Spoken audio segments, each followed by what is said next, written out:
Welcome to Comic Power. I am your host, Comic Killer 72. Today we're going to do a special report about Sdcc, which stands for San Diego Comic-Con. For the uninitiated, San Diego Comic-Con is hosted in San Diego, of course, and they've been doing it every year since 1970. And yes, you're going to see some rare and very expensive comics, and of course you're going to see lots and lots of cosplay. It's basically Halloween in July. And this thing is huge, folks. You normally get about 130,000 people attending this. So with this type of captive audience, publishers like DC, Marvel, and others are using it as a platform to show off their new stuff, especially the movies. And let's get into that. DC dropped the first bomb by giving us Wonder Woman. Yes, they did have some images of her in Entertainment Weekly, but they showed the first full-length trailer of Wonder Woman, and they also showed more of the outfit, which is a whole lot brighter than what you saw in Batman vs. Superman.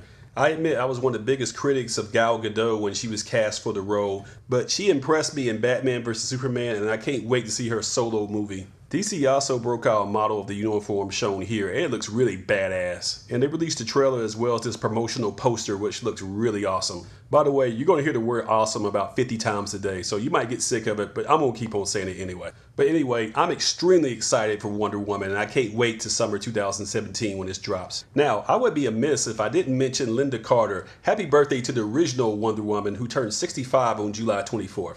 If you think she looks this good now at 65, in the 70s she was super hot. Here's an iconic picture of her in pink in the 1977 Emmy Awards. That was a welcome distraction. Now let's move along. DC also gave us more of the Suicide Squad. This movie is dropping about 2 weeks from the time this video was made. And the buzz couldn't be any higher. I believe this movie will break the $1 billion mark. I really do. They also released a new trailer showing you just how insane the Joker really is. They're promoting this like an ensemble production, but in all reality, Harley Quinn is going to steal the show for real. Played by Australian actress Margot Robbie, she is really going to be a huge star. They're already planning a spin-off movie already. In terms of comics, the key book to get is going to be Batman Adventures number 12 from 1993. This is the first appearance of Harley Quinn in comics.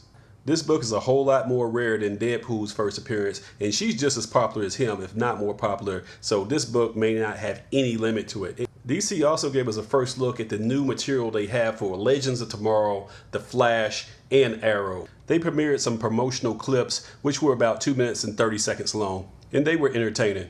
Next up is Marvel. They had a huge weekend. Let's start with the Hulk. We already know that he's going to be guest starring in the Thor Ragnarok movie in 2017, but what we didn't know and wasn't completely confirmed was Planet Hulk.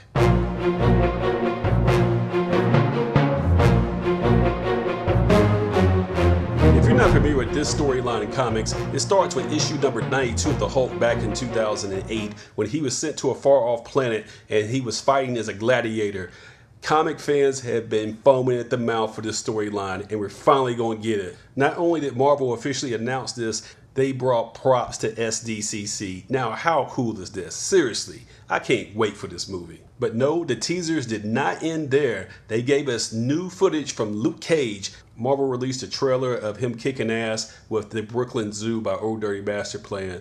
Luke Cage was first introduced in the Jessica Jones Netflix show. Marvel had already discussed teaming up Luke Cage, Iron Fist, Daredevil, and Jessica Jones in a group called the Defenders, and they gave us the first poster for that shown here. In addition, we got a nice trailer for Iron Fist. It was the first trailer they ever released, just to give you a nice little tease. But wait, that's not all. Marvel is also giving us more from Black Panther. We already know that Chadwick Boseman is going to be starring as the lead. He's already appeared in Civil War, but Marvel has officially announced some of the supporting cast. First up, Danai Gurira, famous from The Walking Dead as Michonne. She's going to be playing Okoye, a member of the Wakandan Royal Guard. Next is Lupita Nyong'o. She's going to play Nakia, and she's going to be the love interest of the Black Panther. She's famous for the movie 12 Years a Slave and voice work on The Force Awakens and Star Wars. And lastly, Michael B. Jordan's going to be playing Eric Killmonger, so he's probably going to be the villain in the movie. He's famous for playing the lead in the movie Creed. And we're just getting warmed up, folks. Marvel also officially announced Brie Larson will be playing Captain Marvel. After much speculation that she was the leading contender, it is now official. At the making of this video, she's just 26 years old, so that is perfect casting. You need an actress that can play the role for 10 years and not age out of the role too fast. Congratulations, Brie. And by the way, if you're a speculator, the book to get is going to be Avenging Spider-Man #9 from 2012. This is the first appearance of Carol Danvers as Captain Marvel, and prices are exploding on this. You better get in before it's too late. If that wasn't enough, Marvel also gave us some Spider-Man news and released this image, which shows him taking on the Vulture. Well, obviously it's awesome. I have no other word to use. Also announced were the winners of the 2016 Eisner Awards. This is basically the Oscars of the comic book industry. And the winners were nominated by independent comics, which they should be because they're awesome. Image won Best New Series with Paper Girls, written by Brian K. Vaughan, who's probably the best writer of his generation. Image also won with Best Multimedia Artist with Dustin Nguyen on Descender. If you're not reading these type of books, you're missing out. See the comment section below for a full list of winners for the Eisners. But Image wasn't done yet, not by a long shot. They announced that the comic book series by Rick Remender, Deadly Class, has been optioned for a TV show.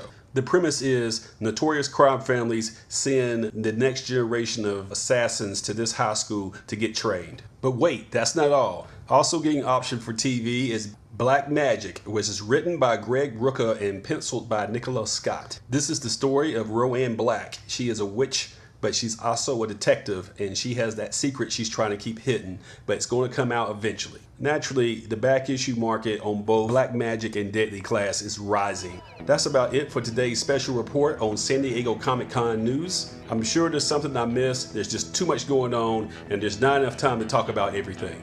Like the Punisher getting his own show on Netflix. See, that's happening too. So leave your comments, suggestions, feedback, whatever in the comment section. Be sure to follow my blog at comicpower.net. On social media, follow me at facebook.com/comicpower.net and comicpower-universe.tumblr.com. I also sell comics on eBay at this link. This is Comic Killer 72 for Comic Power saying bye-bye.